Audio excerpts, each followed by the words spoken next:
Friends, please be an angel and share this podcast with a friend, subscribe, rate us 5 stars, and leave a positive review. You can also help us reach more people when you screenshot this podcast, tag me at Angel Podcast, and share it on your Facebook and Instagram stories. From the bottom of my heart, thank you for all you do to support this podcast. Welcome to the Angels and Awakening podcast. I'm your angel medium, Julie Jancis, and today we're sharing your angel stories. Why do our angels and loved ones above show us signs? Yes, they want us to know they're okay and at peace, but deeper than that, they want us to connect with them so that they can help us more from the other side.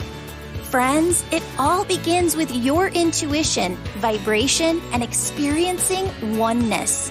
Your intuition is your soul's voice. It's also how your loved ones talk to you from heaven. In this podcast, we teach you how to turn up the volume on your intuition so that you can hear their loving messages more clearly. We also teach you how to raise your vibration and feel your oneness with all that is. Friends, you are here to love, give love, receive love, be love, radiate love. And because your soul is love, all you really ever have to do is just be.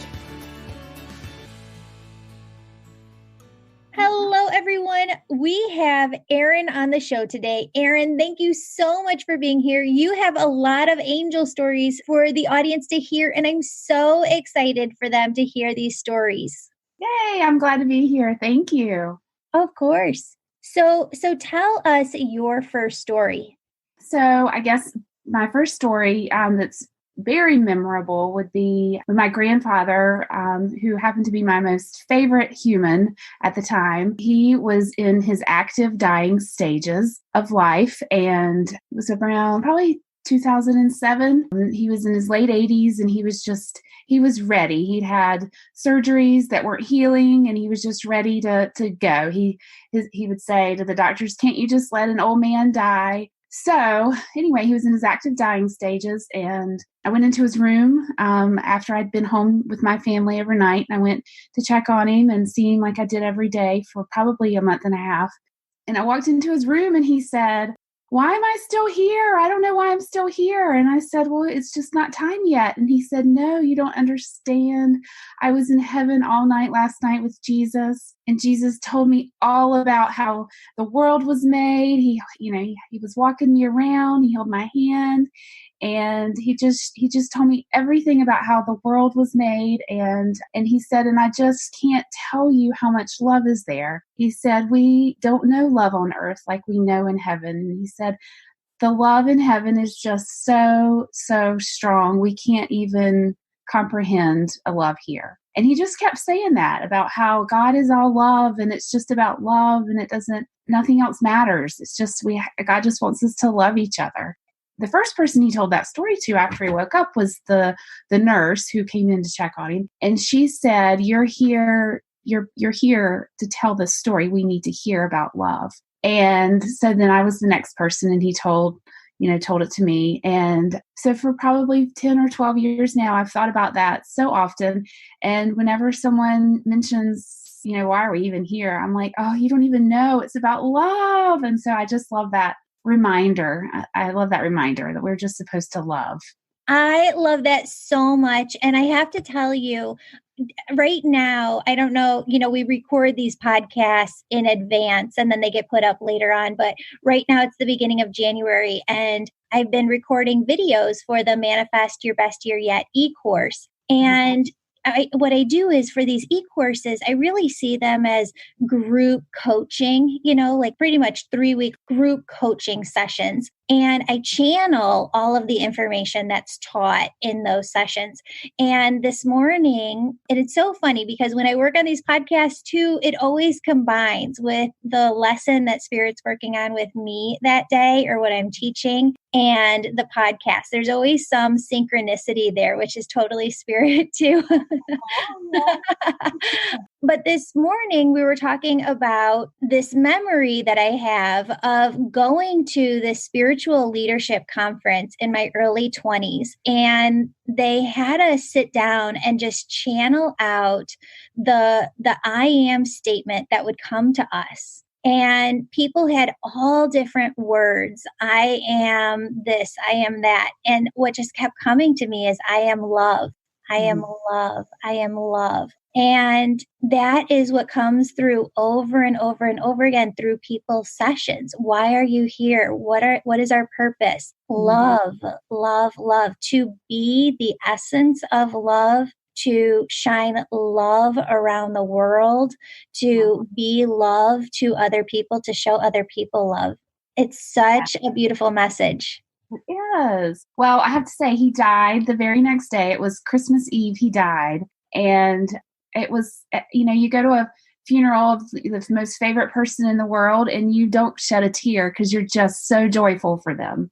It's just, it's kind of just amazing. You think you're going to cry when your granddad dies, but he is love. He's so happy to be where he is. Oh, absolutely. Absolutely. And it's, they don't call it heaven for no reason, right? It's heaven. I love that. Oh, thank you for sharing that one. I know you've got more to tell us your other story. So that was my grandfather. And so my maternal grandmother died when I was around 11. And my grandfather married pretty quickly right away. My maternal grandmother had cancer, so he had dealt with that, her long sickness, and he was ready when he met Lucille, and he was ready, and they married pretty quickly. And so she became part of our family. She did not have any children of her own, and my mother was an only child. So after my grandfather died, my mom was her sole caretaker. So my mom being an only child, Lucille not having any family or children of her own, my mom really did just take that on and say, okay, I'm stepping up to the plate to take care of her. So she was diagnosed with Alzheimer's, and it was probably 6 years maybe that she was in and out of different nursing facilities. So my mom had her in this really great home for Alzheimer's, and she, would visit every day and just take care of all of her needs and all of her financial issues, or just anything that she would need a caretaker for. So Lucille died, and about a month after she died, I woke up in the middle of the night.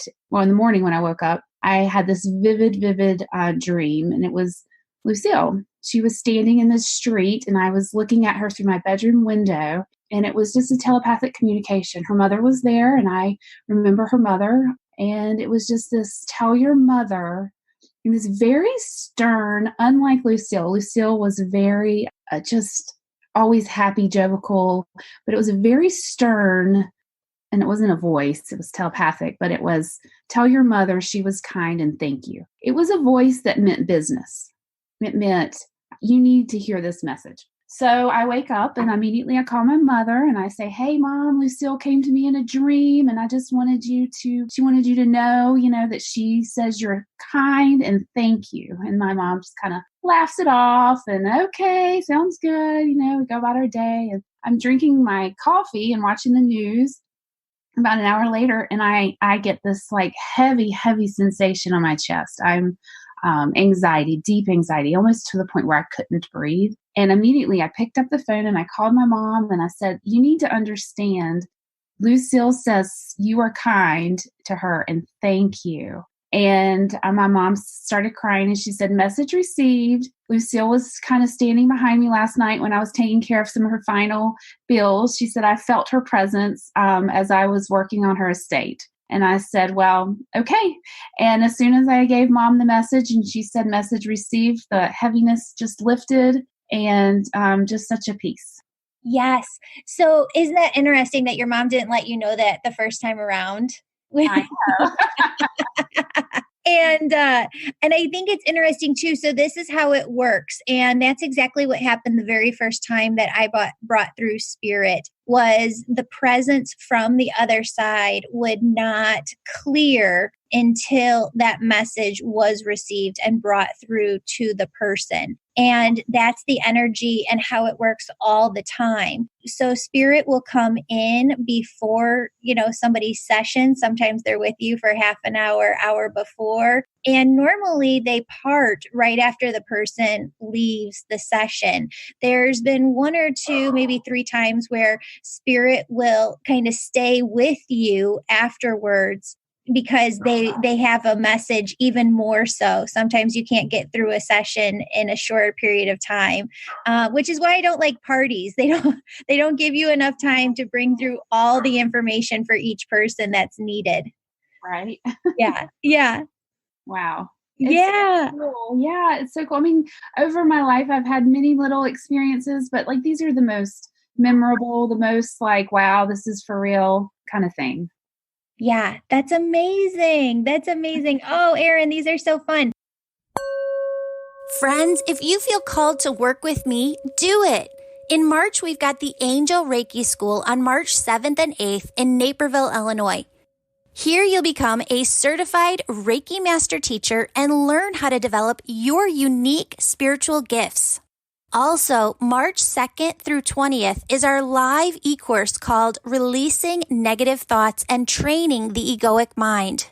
It's all about how the ego tries to sabotage you, but when you're aware of this, you can stop it so that your egoic mind doesn't block your progress or your soul's path.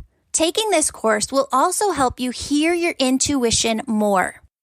Book this e-course, our previous How to Talk to Angels e-course, or our Manifestation e-course, all on my website. Also, you can always book a one-on-one session with me for some healing and loving messages from your spirit team. Friends, when you book one or more of these services, it funds this podcast.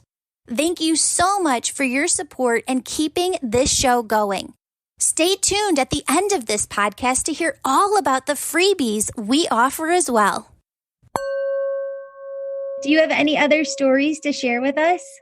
The one that sticks in my head that I always kind of go back to is that when I was in my I was married and I had my first child, and my dad kind of went missing. We couldn't really locate my dad, and he had remarried he was dating. My parents were separated or divorced, and he was dating someone that we really weren't a big fan of. And he just kind of went missing, and we had the police out there at his house. We called, the police ended up calling the girlfriend and saying, "Do you know where he is?" So I had about a 3-hour drive to get from where I was living to home, to where my brothers were, and even my mom, who was, quite concerned about where my dad might be.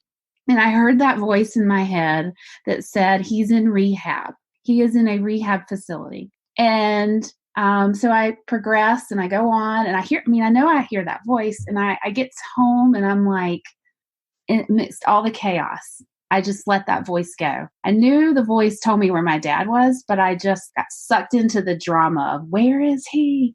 And he was in rehab. So, those are just little things that you hear over your life, and it's so cool to hear it. But now I'm learning to pay really close attention. Exactly, because that's exactly what it is. The voice that was saying rehab was the intuition. That's that voice. And once we can identify, and everyone in their life can go back to those times where you heard that voice, right? And when you didn't pay attention to it, you regretted it later. But when you do pay attention to it, it helps you so much. So think about it this way too. That intuition voice doesn't just come in on the big things. It comes in all the time. Like I was just coming downstairs and Spirit said, "Turn around. Your computer's on your desk. You're going to need your computer. Grab it." It's little things. And when we listen to the voice and train ourselves to be in that higher vibration more throughout the day, to listen to our intuition, what we're doing is staying in alignment as we walk through our lives. And it's just such a great way to flow. I'm not sure that anybody stays in that 100% of the time. I think that's what it is to be a human being. Right. But what a great story too. Oh, I got one more. You want to hear one more? It's so fun. It makes me laugh. So my dad ended up dying. He died in March, and we were just didn't have the greatest relationship. He just made some poor life choices. And so he ended up dying alone. But he had this gun safe, and it's a huge gun safe. So we weren't able to, when he moved and we cleaned out the house, we weren't able to just like get in the gun safe. And my brothers and my husband tried for 2 weeks trying to get into the gun safe. I mean, so much so my brother went and bought a crowbar. And I said, "You're not opening a gun safe with a crowbar." And I kept hearing, I kept saying to my brothers, "What was Dad's mother's birthday? What was Dad's mother's birthday?" And nobody knew, because she died before we were born, and we just never really knew anything about her. And so I just kept saying it over and over, and they just kept trying different things. And finally, the last straw, probably before they were going to blow the gun safe up, the last straw was, let's find out what her birthday was. And so we called my sister-in-law, who was at a computer, and we said, "Can you Google and see what her birthday was?" And as soon as we Googled it, my youngest brother punched the number in, and it opened. So we were like, "Yay!" Wow. That is incredible. So it's fun. It's so fun. I love that I can do it, and I would love for everybody to just start listening, listening to their Yes. Listen to that voice. Listen to that inner voice. Yeah. It's real. Yes. That's amazing. Real, Erin, too, you had a session not too long ago. How did you enjoy your session? I love my session. It was so fun. It just sort of solidified the things that that's been going on, and that, we're working towards manifesting and, making happen in our lives. And it's a big week for us, and I can't share any of that, but it's a big week for us, I think. And I think what we talked about is starting to play out. Woohoo! That's so amazing. Yeah. Thank you so much for taking time to be on the podcast today. We appreciate you sharing your story, spreading that love and that light. Well, thank you, Julie. Thank you for what you do. And then you had a birthday maybe the other day, right? Happy birthday. Oh, thank you. I appreciate that. Okay. Well, thanks for having me. Of course. Have a great day. You too. Bye. Bye. Beautiful souls, we have so many freebies to help serve you, your family, and friends. Want a weekly message from your angels emailed to you? Sign up on my website to receive a weekly message of love, hope, and healing from the angels. Do you have a prayer request? Go to the homepage of my website and submit your prayer request so that our team of prayer warriors can be praying for you daily. Want to learn more about the angels and energy healing? Subscribe to my YouTube channel called Julie Jancis to learn more about the angels, energy healing techniques, and so much more. One of the biggest things we hear from our listeners is that they have no one to talk to about their spiritual awakening. We created a private Facebook group called the Angels and Awakening Podcast Tribe so that you could connect with others like you and know that you're not alone. So be sure to join this group on Facebook to get the support you need. Want a free session? We plan to give away over 240 free sessions with students in the Angel School per year. To win a free session, subscribe and rate this podcast 5 stars. Then write a positive review and email us a screenshot. That way we know who to contact when you win. Want to share your uplifting angel story on the podcast? Because we love sharing them. Please write down your angel story and email it to us. Don't forget, be an angel and share this podcast with someone who needs it. See you back here next time for another episode of the Angels and Awakening podcast.